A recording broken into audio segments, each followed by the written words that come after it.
Merkel Media. What does the goddamn line say, Tony? Please do not use gendered language. Then what? I'll be arrested, put in airport jail? Look, you're going completely sideways, man. It's a big club, and you ain't in it. How dare you? Mr. Speaker, the President of the United States. I'm Chris Hansen with Daylight NBC. Jack Marius Tack Theratrix. Hi, I'm Spartacus. Dave Jackson, Sacramento, he, him. Steven Seagal. Sex offender guy. I'm Keith Morris. This is Muammar Gaddafi. I'm Rick James, bitch. Sorting through the lies. The hijacker's passport was found blocks from the World Trade Center crash site, if you can believe that. We cannot track $2.3 trillion in transactions. And uncovering the centuries-long plan for world domination. Learning about Cuba, having some food. Let's talk about Chinese people. Have you ever been in a Turkish prison? Swangles and Fort Lauderdale? I have sent 6 of my Libyan missiles to blow up the Sears hardware department. Nothing could be more fun than jumping off a cliff with 2 German bisexuals. Oh, you English are so superior, aren't you? Thank you, comrade. And now, macroaggressions. That's what assholes call it. With your host, Buddy, I don't know who you are, but you're about to get chlamydia. Charlie Robinson. Hey, Whitey, where's your hat? You want to drop the blame on Charlie and say it's all Charlie's fault. He was a retard. I get some goddamn diuretic.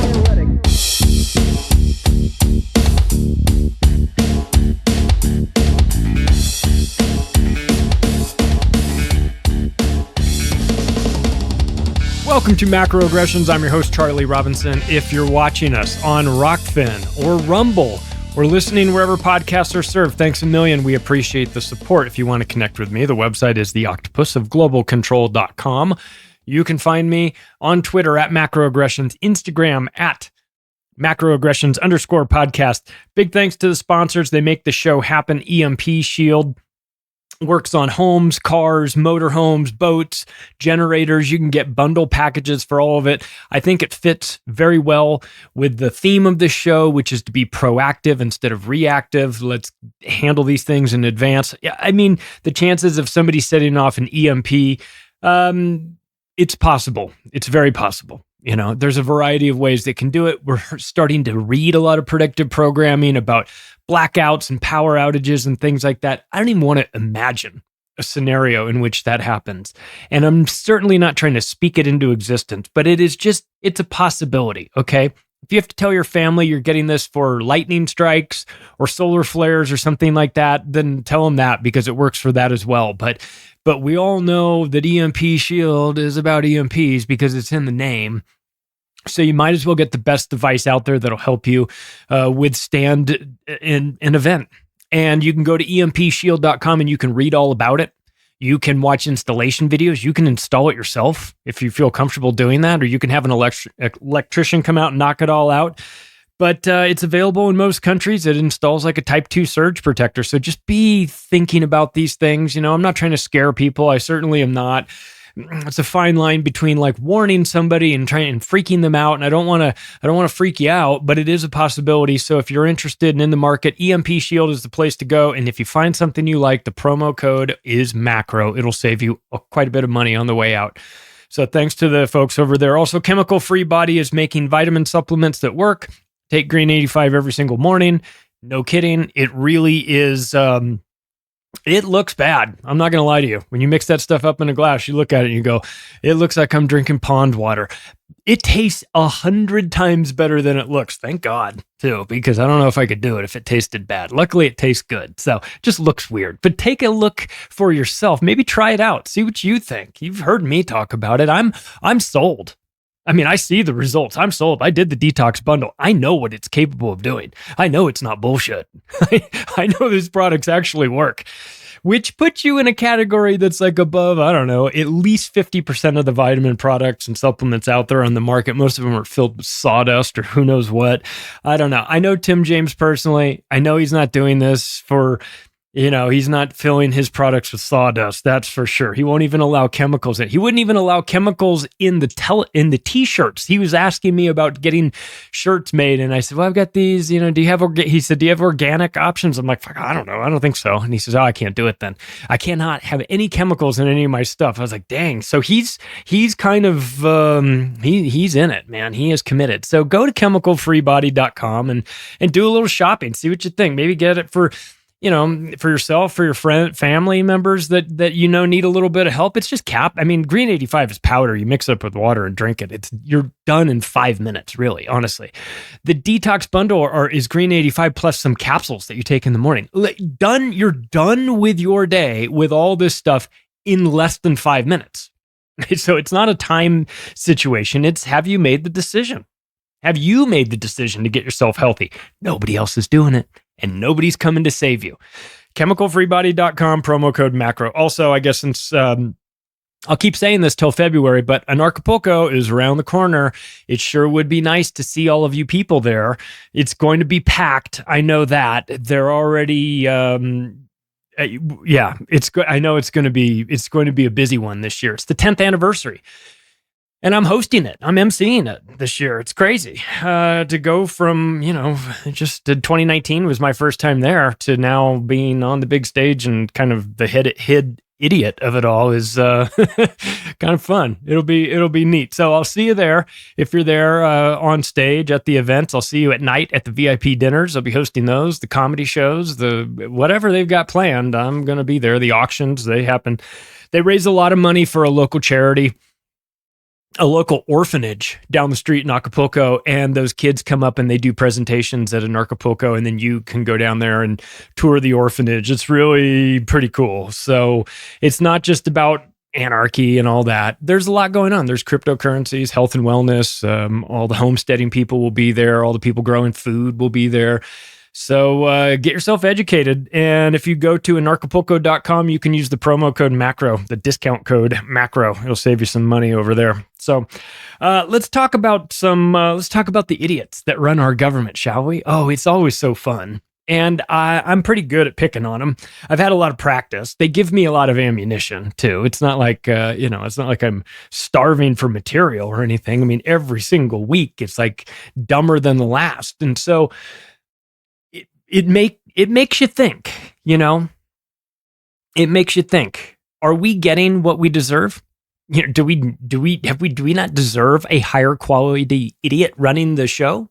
Because when you've got Kamala Harris and Joe Biden, and you've got 300 million other options out there, and these are the two that are in charge of the United States, and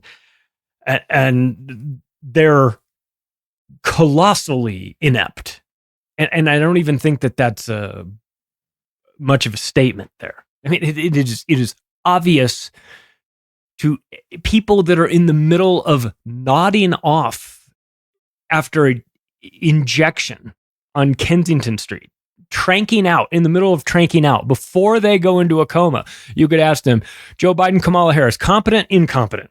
Yes or no? Where are we going with it? Everybody knows. So it makes you have to ask the follow-up question. If Joe Biden and Kamala Harris and their band of merry morons are so incompetent, and yet they are in charge, do you think that the purpose of this is to make you see it?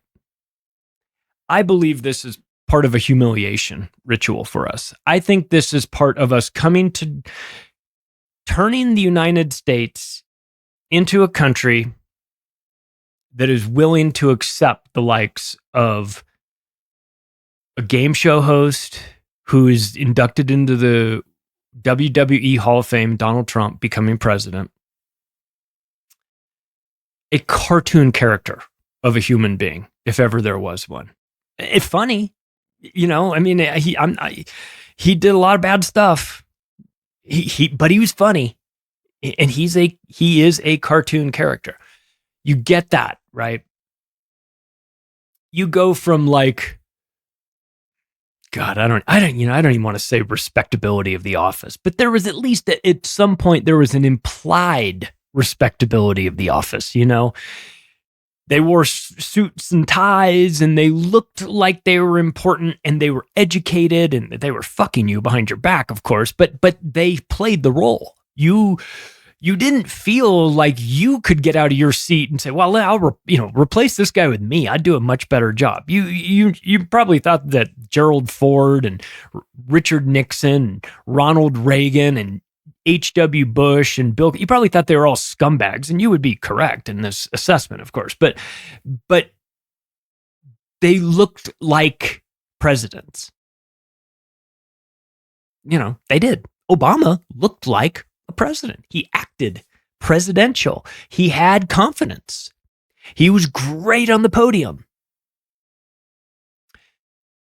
But something has changed. And we are now currently ruled by fools. We've always been ruled by evil. And we know that. That's not debatable. But they were competent, at least, while they were embarking on their evil plans. This group now, you don't get you know that they're evil as well, but they're not very good at being evil.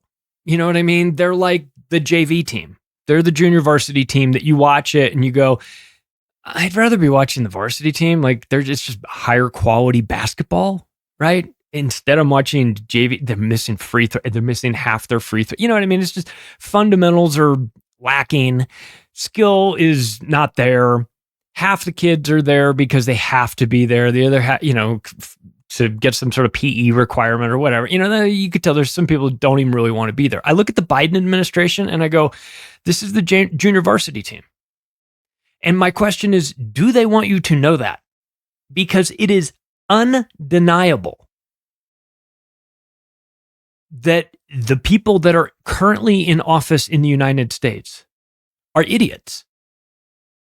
Like if you put them through a standardized testing, if you gave them the Mensa test, where would they be? They wouldn't qualify. I know that. I've taken the tests before. They're easy. They're easy tests. It's like a series of 9 of them, and they're all 8 minutes long. And it's an easy test. But I guarantee you they wouldn't pass. I guarantee you they wouldn't qualify. Kamala Harris is barely capable of speech. She's the vice president of the United States. No matter how many jobs you've had in your life, no matter how many dickhead bosses you've had that you've thought, this guy doesn't know anything. I know so much more than this guy. I could do his job. I could do his entire job just on a Monday. You know what I mean? You come, everybody that you've come across in your life that you recognize that they're incompetent, that you could do a better job than them. None of them are anywhere near the conversation of Kamala Harris. She is the second in line to the presidency.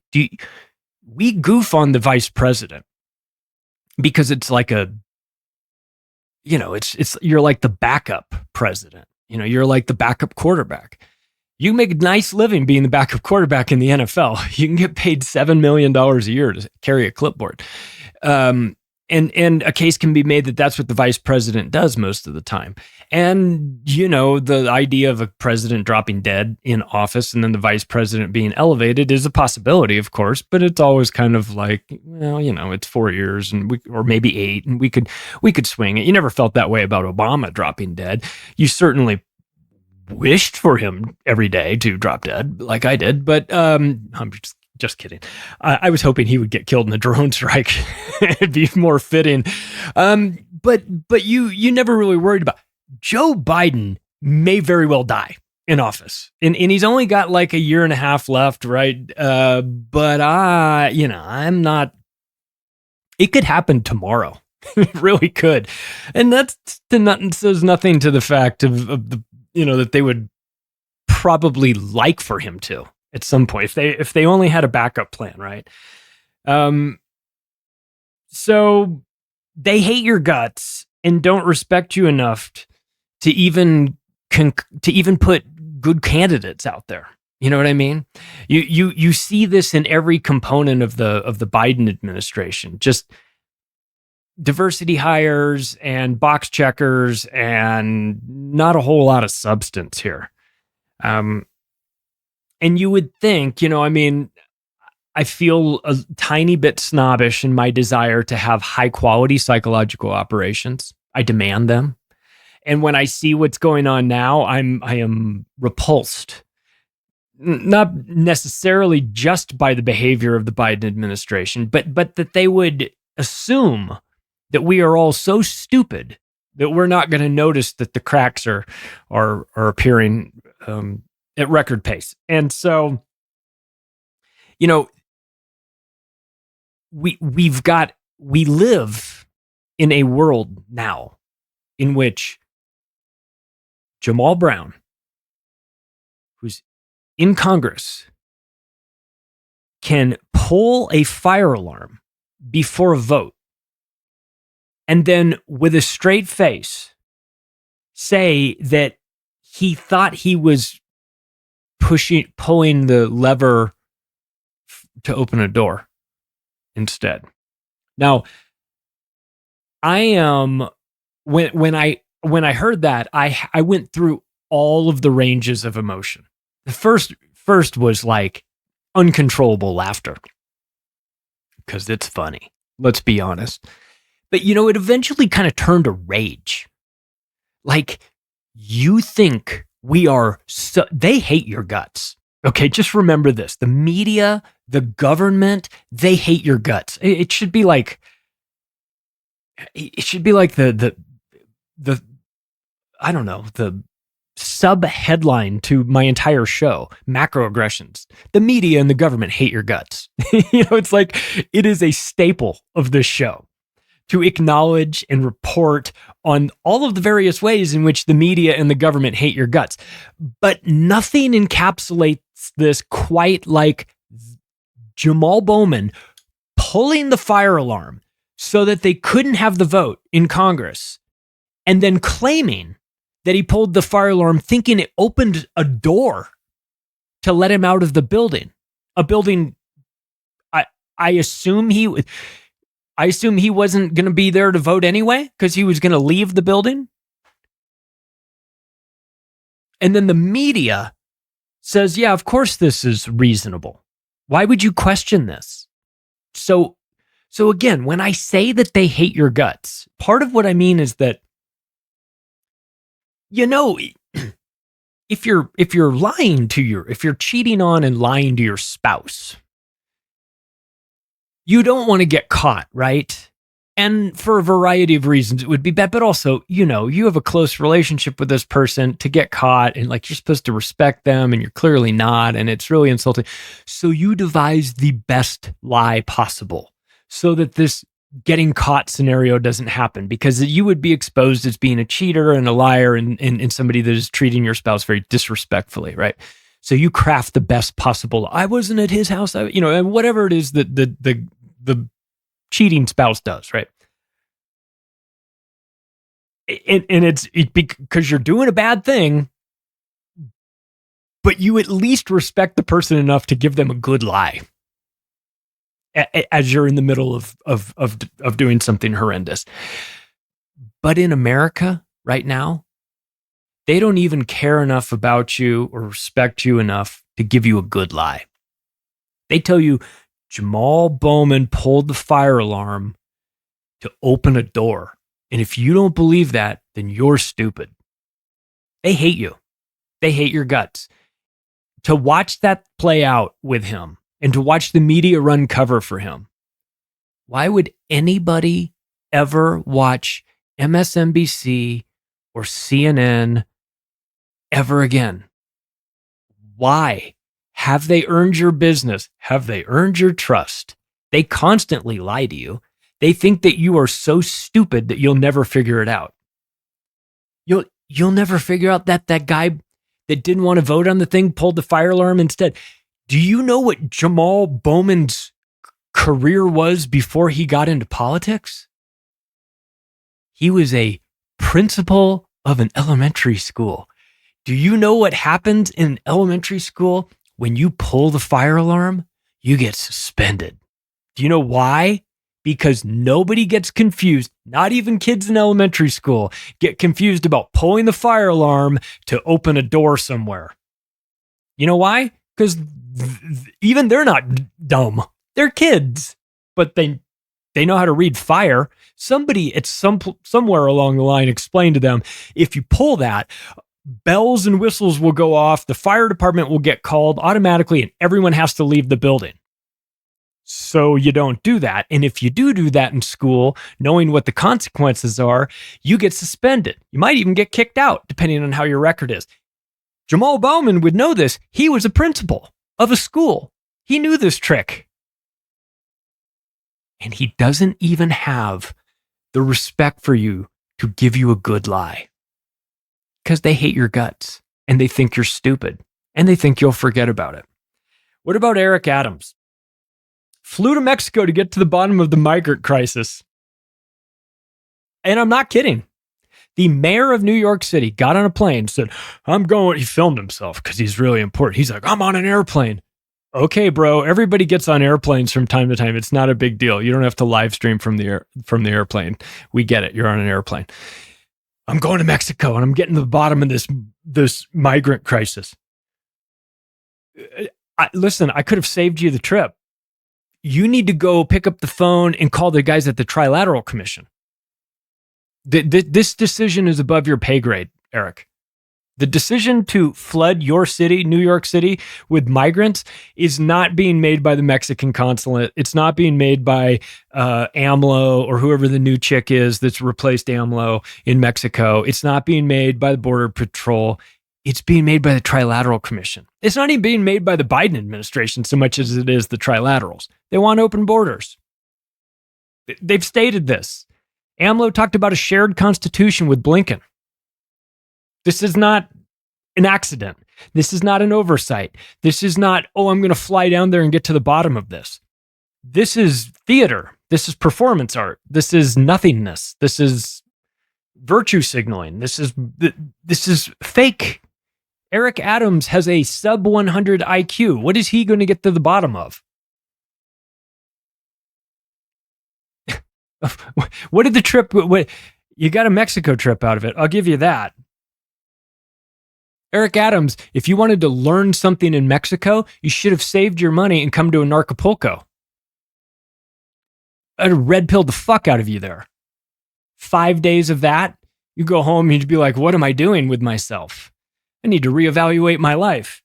Think you're going to get to the bottom of the border crisis by flying to Mexico and talking to some politicians there? Do you not understand the game that's being played here, Eric Adams? You big dummy? This is globalism. This isn't New York City politics. This isn't Mexican consulate type shit. This is New World Order making its moves to destroy America from the inside. I'm sorry that you're just figuring this out. You're going in the wrong direction. You're wasting your time. And then there's Kamala Harris. What can we say about Kamala Harris that hasn't already been said? What can I add to her speeches about time and space and electric yellow school buses that hasn't already been mocked relentlessly? They're not sending their best and brightest. We know that. And I'm not picking on Kamala Harris because she's a woman or AOC because she's a woman. I'm picking on them because they're fucking retarded. Okay? That's why I'm picking on them. They're not smart. When they speak, it doesn't make sense. When they speak in front of a camera, you don't know what they're talking about because they don't really know what they're talking about. AOC answered an ad. Do you know the origin story of Alexandria Ocasio-Cortez? She answered an ad for they were looking for candidates that could run in politics. She's basically an actress. She knows nothing. You've seen the video of her flicking a light switch in her kitchen, and it turned on a garbage disposal, and she didn't know what a garbage disposal was. I'm not trying to be an elitist or anything here, but before you get into the Senate of the United States, you should have prior experience with garbage disposals. I consider that to be a requirement. My God. Last time I checked, she was 0 for 28 in legislations passing. I probably should have looked. Her batting average is minor leagues at best. She's a minor league personality. She's got a minor league brain. She's dumb. She's dumb. I'm sorry. It's not nice to say that. It might not be her fault. I'll tell you, I wouldn't mess with her if she kept her ignorance to herself. I wouldn't mess with her if she was just some person with a TikTok channel that likes to spout out nonsense. It'd just be 1 in a million, right? The problem is that she's elevated to a position where she controls money. I don't think she has real power. You know, the people that are in Congress are puppets, but puppets that actually do get a say in where some of this money goes. And that's important. So she does have decision-making, you know, she's involved in that component of it. But there's a lowering of the bar for politicians here in terms of just brain, you know, intellectual horsepower, let's just call it. You know, I mean, I always admire the people that don't have a ton of intellectual horsepower, but overcompensate by working harder, working smarter, being more efficient, surrounding themselves with people that know more than they know because they recognize that they're, listen, the world is run by C students. I remember being told that by my dad a long time ago, and I wasn't really sure what that meant. The C students can organize the A students to get them to do the things that they need to do. If they're good at talking and good at, social skills and all that, the guy that gets the 1600 on the SAT and has never missed a vocabulary word in his life, that's great. And that's useful. But sometimes that person isn't somebody that gets things done with other people. And so sometimes you need the C student to come in and, talk and organize and make things happen. They've got the people skills. They've got the intangibles, the things that don't get measured on a Mensa test, the things that don't show up in your IQ test and whatnot. So I'm not even saying that you can't, get things done if you're not the brightest person out there. But these people are stupid and incompetent. It's a really bad combination. And they have an inability for, to accurately analyze themselves, to look at themselves and to be objective about where their strengths and weaknesses are. Alexandria Ocasio-Cortez should not be drafting legislation. It's not her strong suit. Talking is. I mean, she likes to talk. She talks about stupid things, and you lose IQ points just listening to her. But there's a segment of the population that she connects with, like it or not, right? So she should maybe stick to that and not the legislation, because she's, statistically speaking, awful at it. So she hasn't gotten anything passed.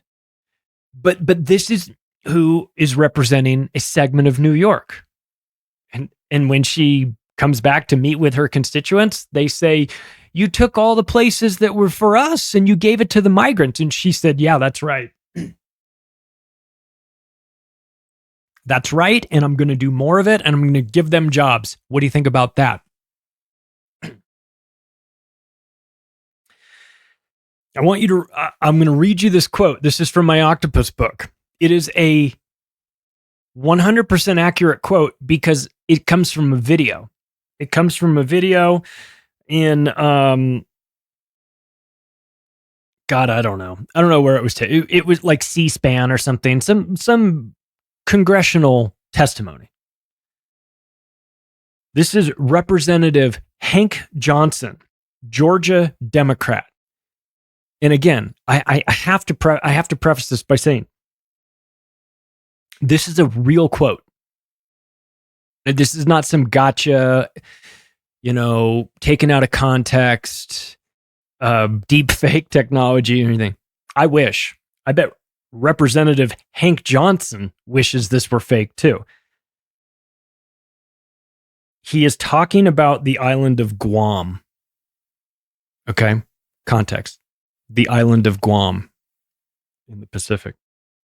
Quote, my fear is, oh my God, I can't even believe I'm going to read this quote. It's so fucking funny.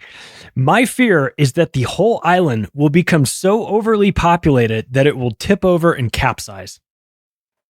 That's what he said. Representative Georgia Democrat Hank Johnson once said on camera, presumably sober, but I don't know, that his fear was that the island of Guam would be too populated on one side of the island, that it would cause the entire island to flip completely over upside down and submerge itself. So when I say we are ruled by fools, I'm not kidding. We have people elected to Congress that think islands can flip over if too many people stand on one side of them.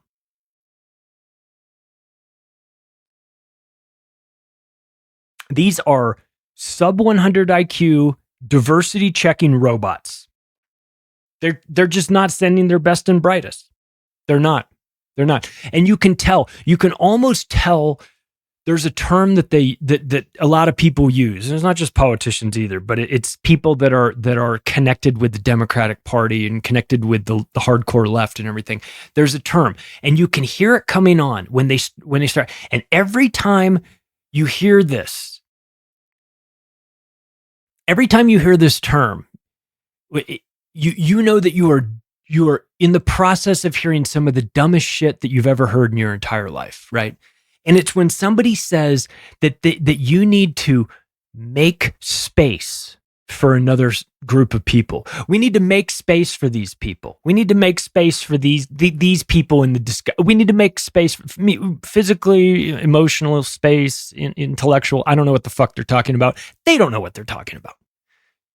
But whenever you hear somebody talk about making space, you're just about to hear the dumbest shit you've ever heard. And so this is something you can have fun. You can look out for.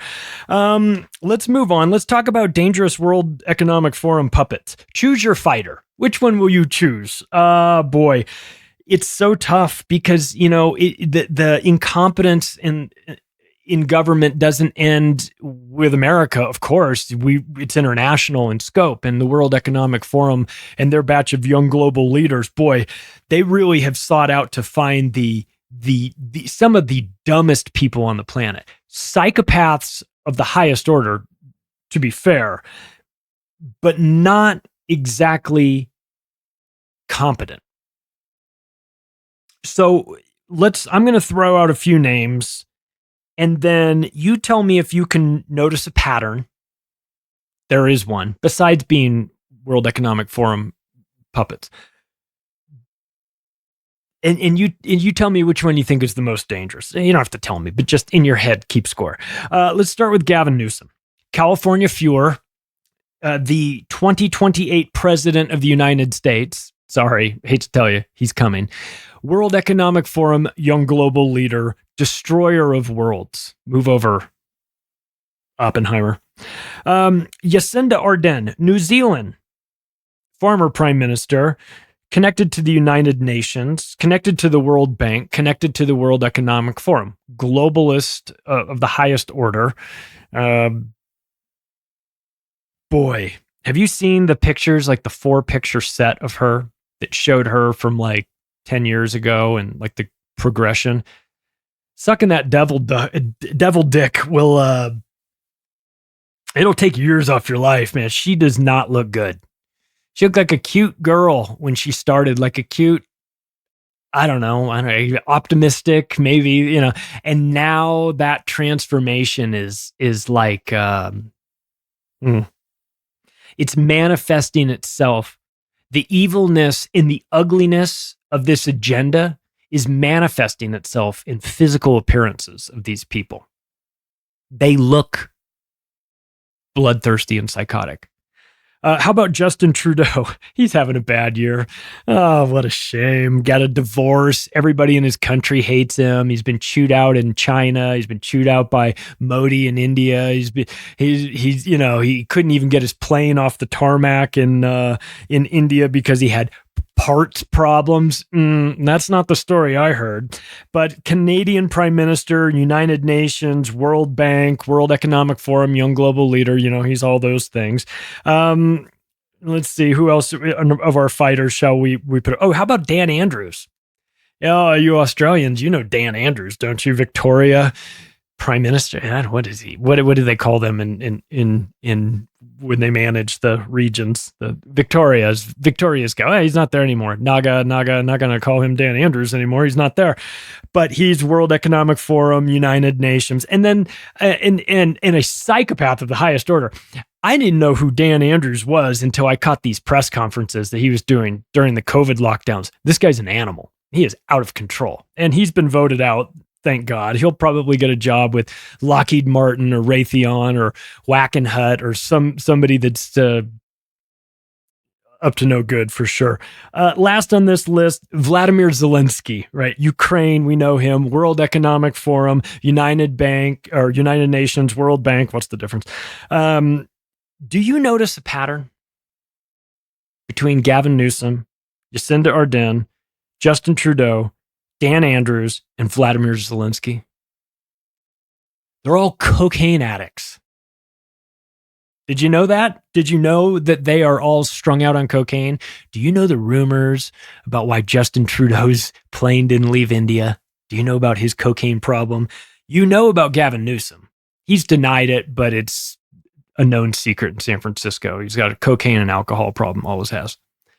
Jacinda Ardern. How many times are we going to catch these people on camera rubbing their noses like crazy? Vladimir Zelensky.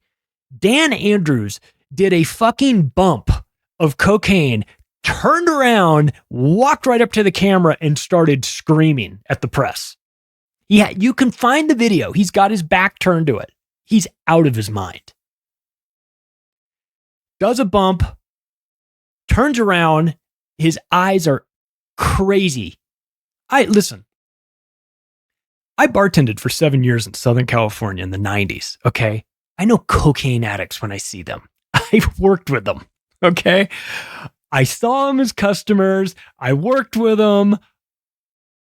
I've been around it. I've never done it, but I've been around it. I know what people on cocaine look like. I was surrounded by it for years and years, night after night, for weeks, months, literally years. I know people that are on cocaine when I see them. Vladimir Zelensky is a coke addict, okay? Sorry, I'm not willing to debate anybody on that. We can show you the 7-minute compilation video of him doing all this stuff, okay? Dan Andrews is doing bumps on television. Jacinda Ardern is rubbing her nose like crazy. Gavin Newsom has a history of cocaine. Justin Trudeau had just got the rumor was they couldn't get him out of his hotel room in India. He was too coked up, and that they found kilos on his plane. I don't know, man. I don't know. But you want to choose your fighter in the World Economic Forum category. You've got Gavin Newsom, Jacinda Ardern, Justin Trudeau, Dan Andrews, and Vladimir Zelensky. Either way, you're going to lose. Anyway, let's move on. How about past their expiration date? The old geezer category. Can we put these guys? We'll start with Glitch McConnell. Hat tip to Steve Poikonen over at AM Wake Up for the Glitch McConnell renaming. That's perfect. Yes. This gentleman has spaced out in the middle of his speeches on multiple occasions. Lights are on, nobody's home. They just turned him off, like with a remote control. I would say that it is sad because it's elder abuse. But you know what? I don't have any sympathy for these people. These people are destroyers. What they have done to humanity, they get no reciprocity from me. So Mitch McConnell, Dianne Feinstein, Nancy Pelosi, Joe Biden, John Fetterman, all these infirmed people, all these people with clearly major psychological, mental problems, competency problems, I don't feel sorry for them. You'll get no sympathy from me. Too bad. Dianne Feinstein fucking died in office, okay? She damn near died with a pen in her hand signing a bill she hadn't read. You never did get the guns, you old bitch. Go find the video. There's a video of Dianne Feinstein after a piece of gun control legislation was passed. She looked like she just won the lottery. There's a video of her after it's been signed, and she is rubbing her hands. She's doing the meme. She's doing the Chuck Schumer. She's rubbing her hands, and her eyes are all big. And you watch it, and you go, "This is the best day of her life." It has to be the best day of her life. The joy that she got from removing guns from the hands of people. You never did get them all. Drove around your limo for 20 years with a Chinese spy as your driver. You tried like hell, Nancy, or Diane. Nancy, who cares? Whatever. They're the same person. Let's move on to Nancy Pelosi and her hammer-loving husband. She's next. She's running for re-election again. Well, you didn't destroy the country enough in your 300 years in office. You've got to come back again. Nobody wants you. Nobody's asking for this. Nobody likes you. Get yourself some better Polydent for your dentures so that they stop sliding out every time you're talking, or cool it with the 4 martini lunches, or all of this. Better yet, just go away. Go away, Nancy. We're done. Leave your husband to his hammer escapades. Ride off into the sunset with the $100 million that you stole from this country, and just be done with it. Oh, and then there's Joe Biden. Again, no sympathy for these people. Well, you should have a little bit of sympathy. He's an old man. Hey, nobody put a gun to his head to tell him to run for president. Well, maybe they did. I don't know. But this, to me, is a Joe Biden problem, not my problem. I don't care. I hope he drops dead in the middle of a speech. He's going to die sometimes. I want a show. Give me a show. And listen, I say that as somebody that is very clear on who Joe Biden is or was. I don't know who this guy in office is now. It's not the Joe Biden. But that son of a bitch, that mean cocksucker in the 90s that built the private prison industry and put the black community in prison on disproportionately long stretches for cocaine charges, with H.W. Bush and Bill Clinton. The three of them worked tirelessly on that crime bill. So I don't want to hear anything about compassionate Joe Biden. A guy, he just loves his son too much. Oh, shut up. That guy wanted to put everybody in prison. Okay? Not himself, not his grifting family, not his pedophile son. And certainly didn't want to talk about the fact that he showered with his 11-year-old daughter, or that his son died of brain cancer and then he blamed it on a bunch of other stuff. And then his family got hit by a car, and they said that the person that hit the car was drunk. They weren't. Then he said he was finished top of his class in college with multiple degrees. He didn't. Hey, this is a guy that lies about what he had for breakfast. Okay. I will never show any sympathy or empathy for Joe Biden ever.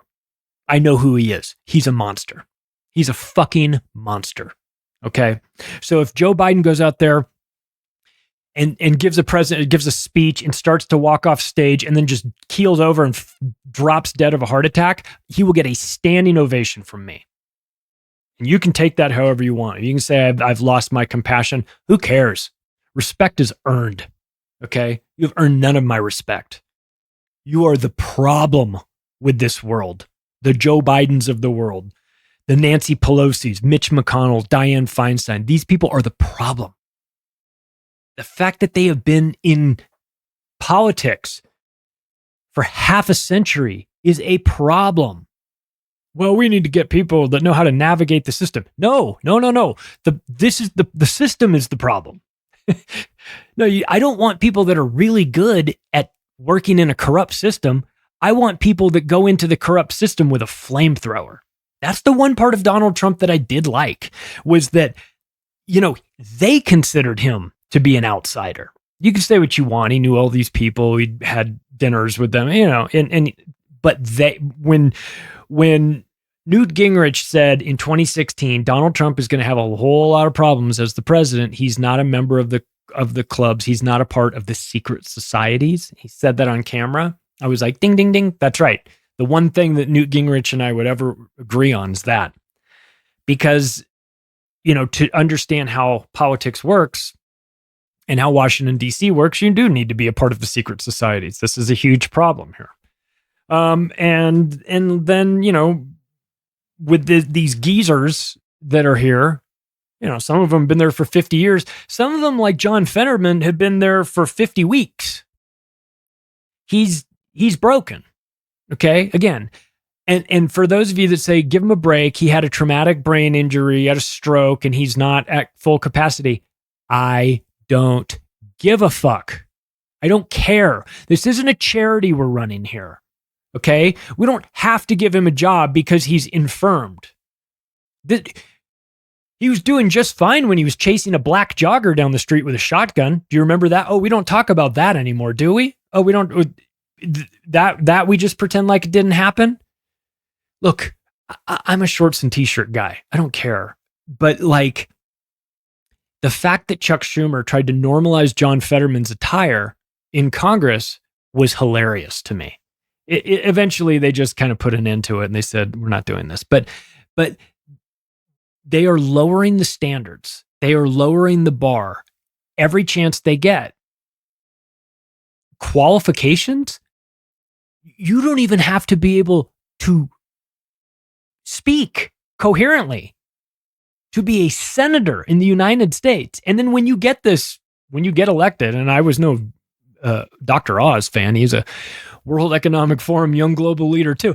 They didn't take Fetterman. He's too fucking stupid to be a young global leader. He's too incompetent, even for their diabolical schemes. Okay? But you have to ask yourself, why is this happening? Why are we ruled by fools? Maybe we're getting the representation we deserve. Maybe we're fools.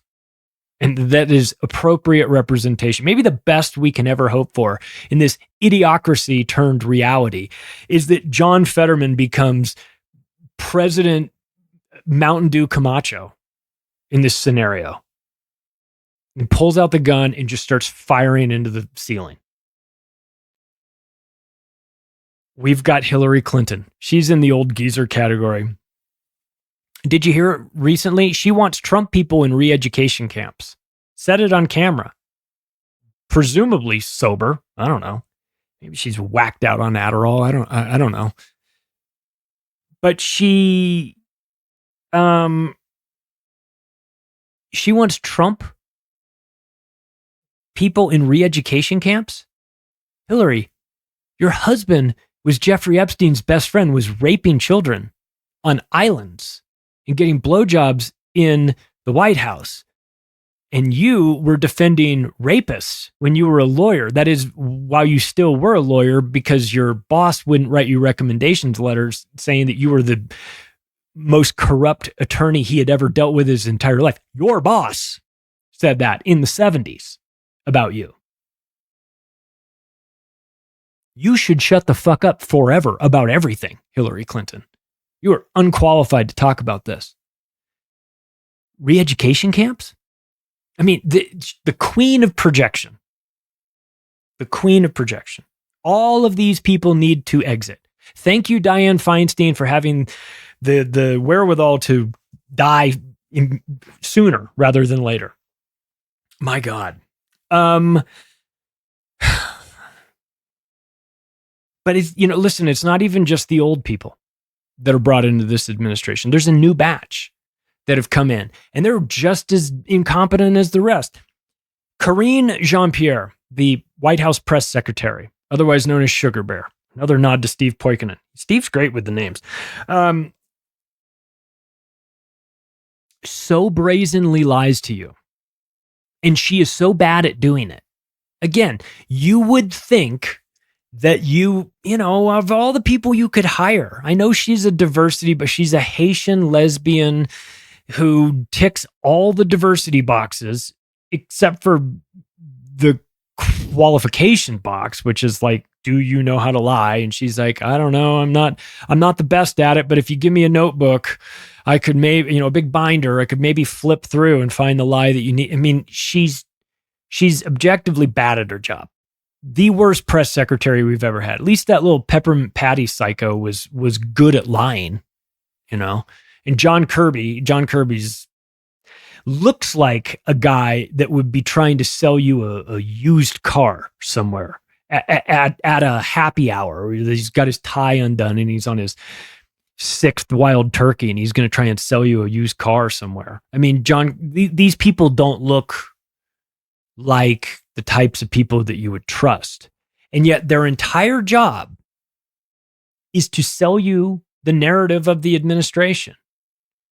And so it makes me wonder, I come at all this because I'm a sports fan and worked in the sports industry and love that.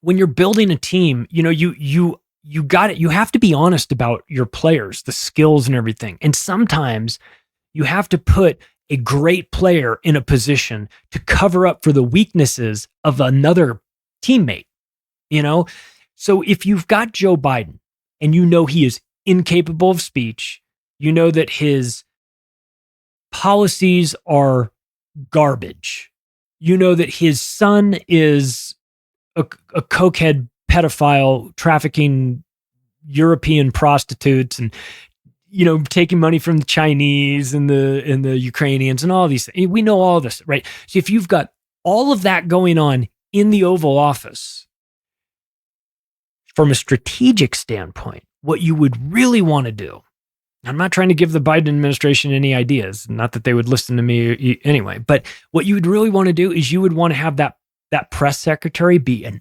all-star. So good at spinning the lies and the bullshit that's going on over their shoulder that you just go, whoa, I mean, I guess maybe it isn't as bad as we thought it was. So again, you have to sort of look at the mentality of the people assembling the team in Washington, D.C. these days. And you go, listen, if Biden is incapable of speech, and he's just a disaster on wheels, and there's crime after crime after crime going on there, why is the spokesperson just as incompetent as the mess that they're trying to clean up? Why wouldn't you bring in somebody better for the job? Why would this would be the one place where you would say, yeah, we're all about diversity and everything, but we need an all-star here. I want the best person for the job, not the person that ticks the most boxes. But they hate you and they don't respect you enough to give you a decent press secretary. It makes me think that that they want you to see this. That they want you to see that the most dysfunctional White House of our generation, the Biden White House, is so dysfunctional that they don't even have the brains to put a good liar in charge of deflecting away from their dysfunction. So either you're so stupid that you can't even figure this relatively easy piece of the puzzle out, or it's done by design. They want you to be frustrated. They want you to see it. They want you to see through. They want you to see that she's incompetent. They want you to see that she's got a magic notebook. So, gaslighting, a term that nobody knew 8 years ago, is now the Biden administration's policy. And it's wild. And so I want to run through kind of a checklist of things. This is in no way, shape, or form meant to be like a full detailed outline of what they're doing, but I think that we have to have some sort of checklist of the collective delusion of the Biden administration to just kind of go through and remember some of these things. We move on to the next topic and, and we forget, but they tell you on a daily basis that the economy is amazing. And you just know that that's not true. It's not true. And yet they still they've doubled down on this lie. Inflation isn't happening, wink, wink. But if it was happening, it would be transitory. And if it was transitory, then it would be leaving.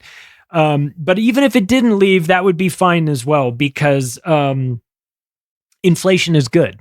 Inflation is good. That's where you get the economists that they bring on, the Paul Krugmans of the world. They go out there and like, presumably with a gun to his head. I don't know if they're holding his family hostage or if he's just that stupid, but he comes out and starts talking about, well, actually inflation is good for the economy. And you go, what are you talking about?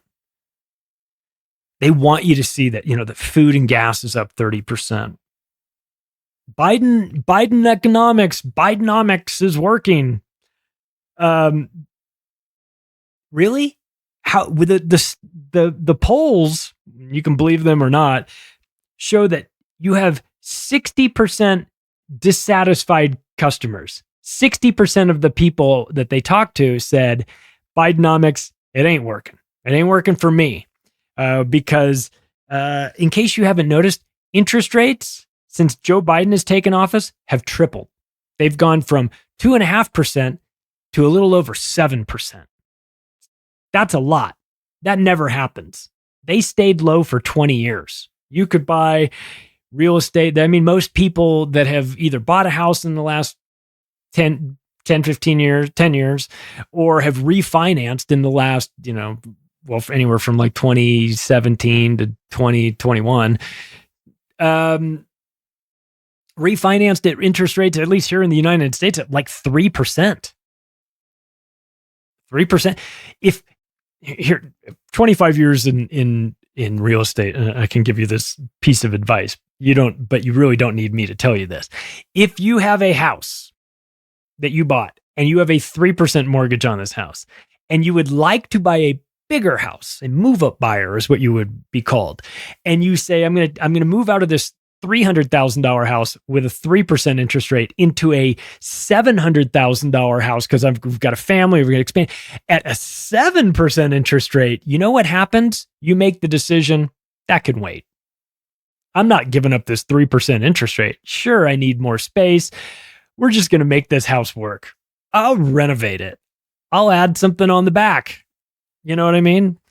I'll take a home equity line of credit and instead of paying 3%, my HELOC might be 4.5%. I don't know. Maybe now it probably would be based on something much higher, but you would definitely not make that move unless you had to.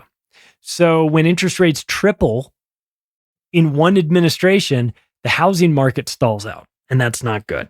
They'll tell you that the border is secure. It's not. Even though there's 7 million people have come through the border under Biden's watch, they'll still tell you on television, Alexander Mayorkas, Department of Homeland Security, will come on television and say, we don't have a border crisis. And you just go, oh my God, you're such a liar. They're telling you to not believe your own eyes. Again, is it that they're stupid, or they think that you're stupid, or is it both? I don't know. I don't think that Alexander Mayorkas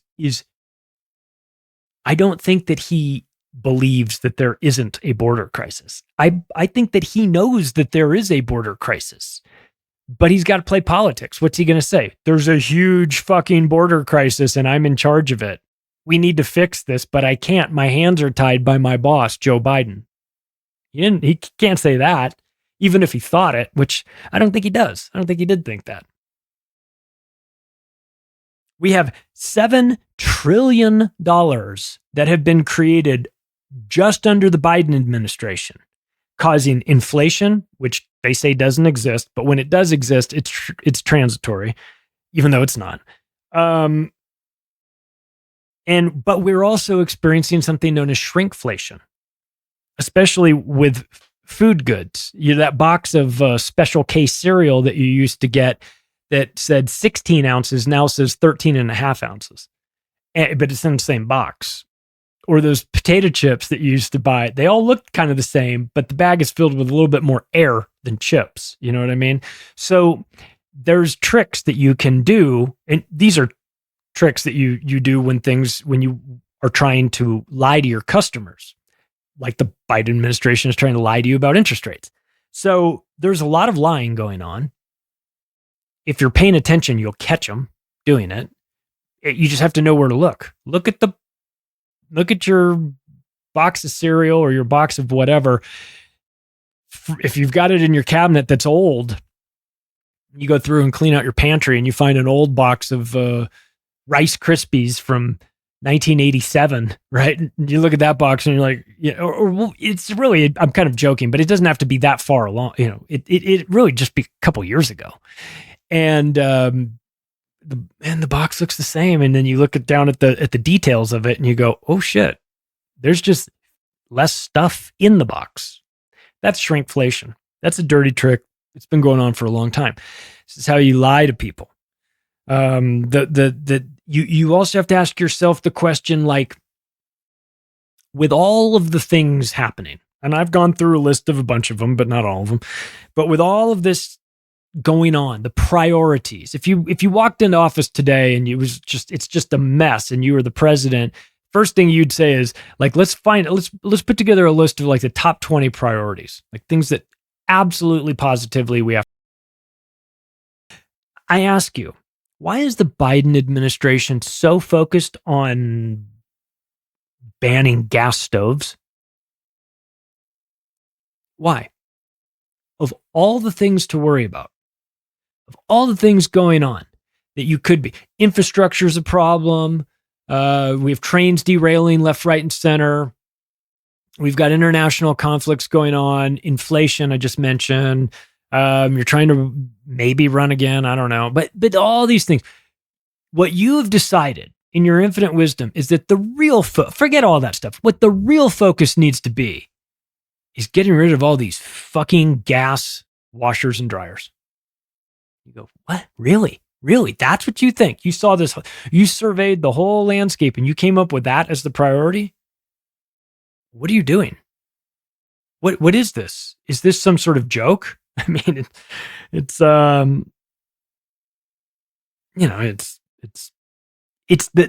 priorities of this administration are so frustrating. It's just busy work focused on pronouns and nonsense and denying reality and denying that inflation is real and denying that the border is real and denying that you fucked up the gas pricing, that you've sold out our strategic petroleum reserves to China and you're going to pretend like that doesn't happen.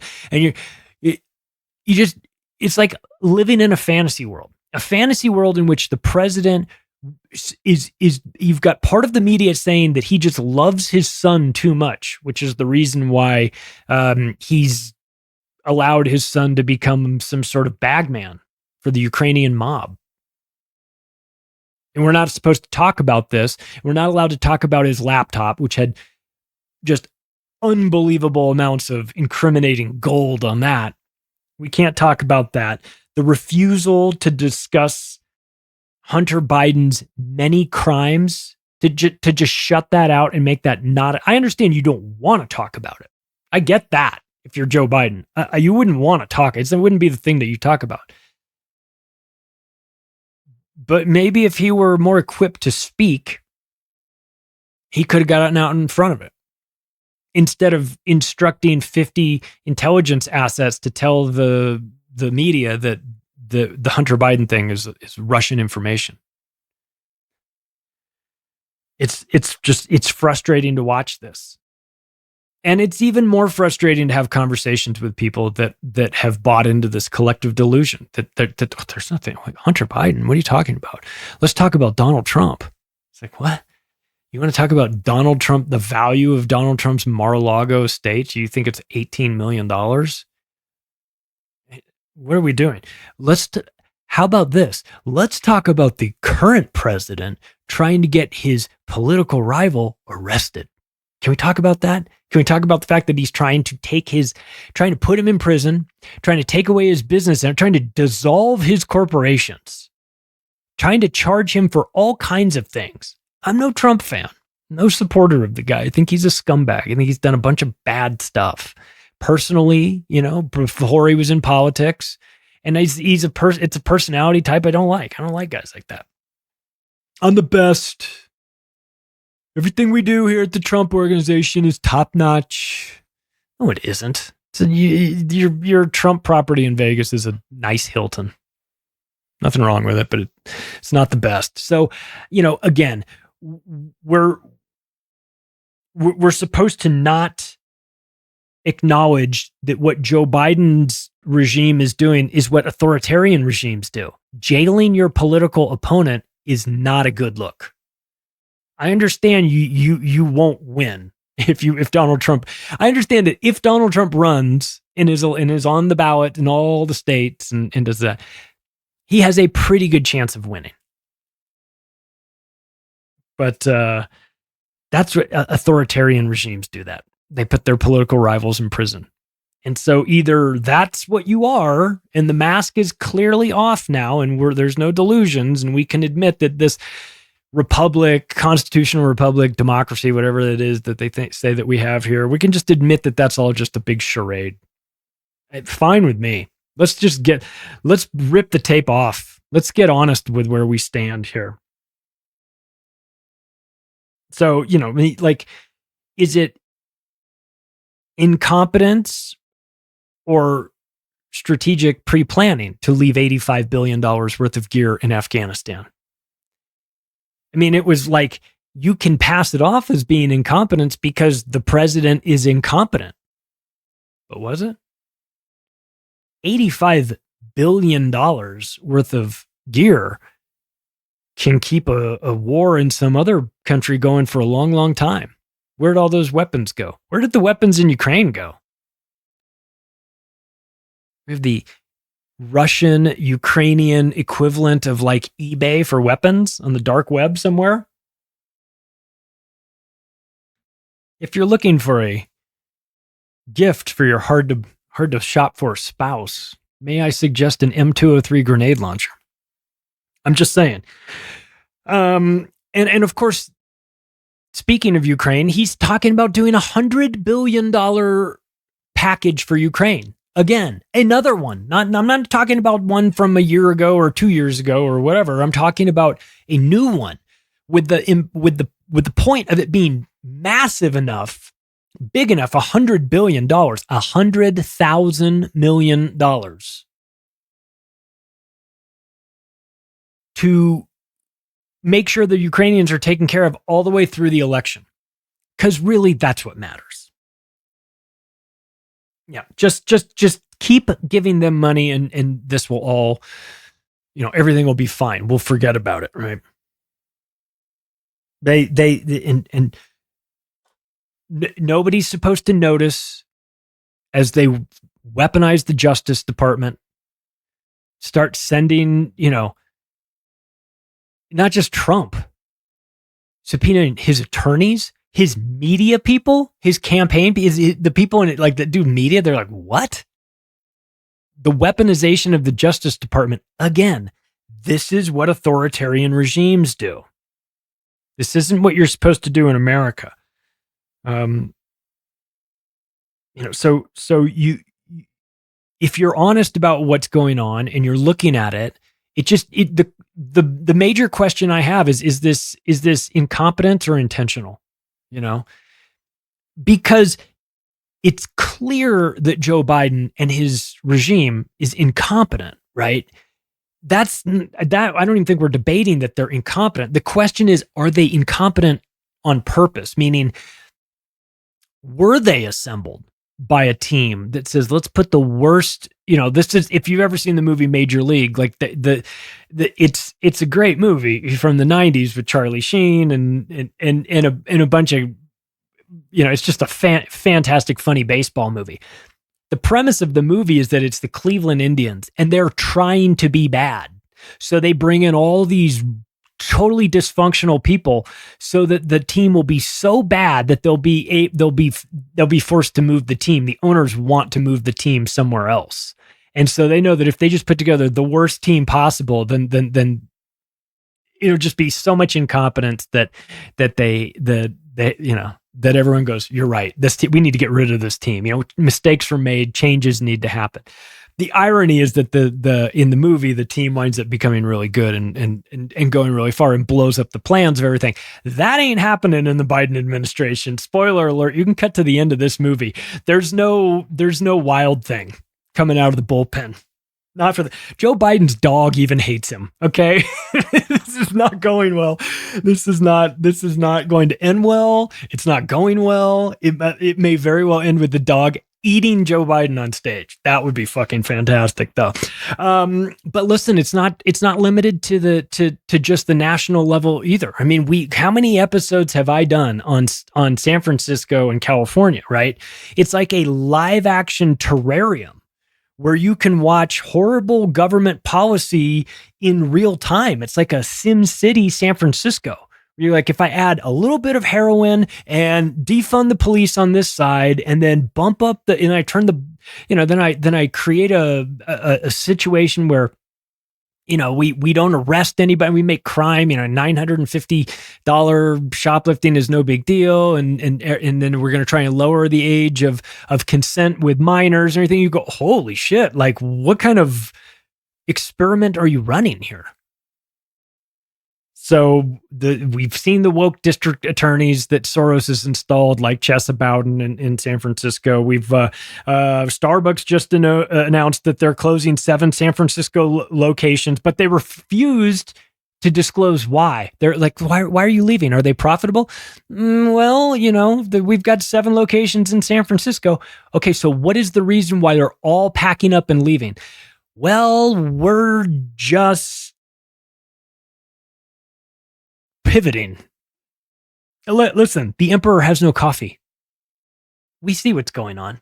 We understand this, okay? A survey found that 97% of San Francisco restaurants have experienced either graffiti or property crime in the last 30 days. Not this year. Hey, were you tagged or broken into this year? No, they're not asking this year. They're asking in the last month. And the answer is yes, 97% of the time. 40 retail stores have left Union Square in San Francisco. We've gone into detail on the retail apocalypse in San Francisco. I don't need to rehash that. I'm not going to. But again, this is California. This isn't the nation. Thank God. This is California, a state, and then it's a section within that. But listen, like I said, Gavin Newsom's going to be running. He's going to be running the United States in 2028. And so you have to look at his track record, and his track record most definitely includes is a most accurate representation of Gavin Newsom is San Francisco, right? And in California in general, California just announced we have a thing called an Amber Alert system here in the States. And it came about after a girl was kidnapped named Amber, and her father went through the government, made a big stink about everything. We have to have an alert system. If only, there had been a way to get the message out that she was missing sooner, then something would have a great idea, right? Of course. You never want kids to get kidnapped, obviously, and that should go without saying. And if there's a way to make it so that the word got out faster in that geographic region, what's the worst that could happen? We find the kid soon. Like, hopefully it helps. It's not going to save every kid, of course, but it's going to help and not hurt, right? Leave it to California to find a way to fuck this system up. California just announced a new kidnapping alert system that prioritizes black and brown kids over white kids. And they just came right out and said it. We're going to prioritize black children that get kidnapped first, black and brown. If your kid is kidnapped and your kid is white or Asian, fuck them. They shouldn't have been white or Asian then. That's what California thinks of you. They have gone insane. They have gone completely mental. Okay? But you know what? The country has gone mental. 31 countries were polled by Ipsos for the Global Health Service Monitor. I have no idea who that is, but again, it's back to polling. You have to be smarter than the person. You have to be smart enough to get away from the guy asking you, "Can I talk to you for 5 minutes and give you this poll?" So you can take this for what you will, but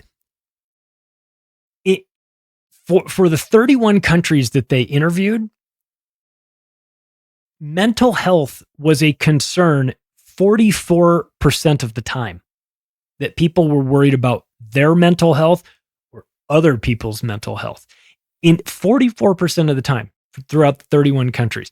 It was also cancer was they were talking about concerns about like their health, right? So they said mental health number 1, 44%, cancer 40%, stress 30%, obesity 25%, drug abuse 22%, right? In the United States, that number for mental health, people concerned about mental health, their mental health and other people's mental health, 53%.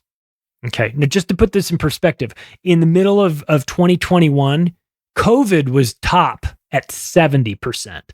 So this mental health crisis that we've got going on right now, is sort of is COVID levels almost.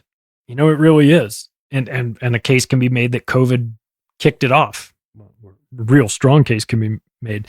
So when I say that the California policies are mental, like, yeah, and the stats back it up. Unfortunately, this is. But I think what we need to sort of understand here too is just that there's, and I pick on the conservatives and the right too, because they have their weaknesses and their issues.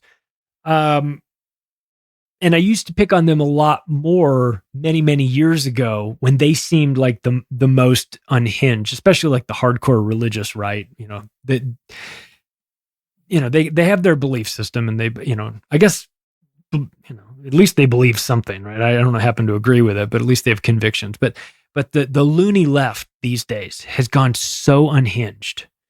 And I think what we need to understand is that the party of tolerance, which is what the Democratic Party used to always consider themselves to be, they're weak people disguised as nice people. Like, they want you to think that they're nice. They're really not. They're very weak. They're weak in their convictions. If you push them around a little bit, ask them some questions, the wheels fall off. They don't know what to tell you, but they want you to think that they're compassionate. But they're the same people that wanted you and your family in a COVID camp for refusing to participate in their dangerous delusions and hypochondria. So again, they're nothing as they would like you to believe. They're not as advertised. They're psychotic, but they want you to believe that they're compassionate as they're pushing you into the rail car to be resettled in the East in a COVID camp. We have plenty of examples of this. Now, I'm not making this up. We have lots of people talking about it. It's the total dishonesty of American liberalism. Remember, they used to be, now they're pro-war now. They're pro-pharma now. They're pro-Ukraine now. They would have never been pro any of this stuff before. They've been captured. They got captured by the media. And it comes out from time to time. You get these glimpses where you say, the mask is off. I see what they really think. I get it now. Oh, when Hillary Clinton talks about a re-education camp for Trump people, you go, oh, she's always felt this way. She just finally said it, right? They used to pretend that they didn't have those thoughts. Those days are over. You're ruled by fools, and they want you to know it. Hey, if you like this episode, you can take the additional step right now of sharing it with your friends and family. If you think I do a good show, I'd appreciate a 5-star review. Maybe you can write a little something. It'll take you 2 seconds. The algorithms appreciate it. You can connect with me, the website, theoctopusofglobalcontrol.com. Thanks, everybody. See you in Mexico.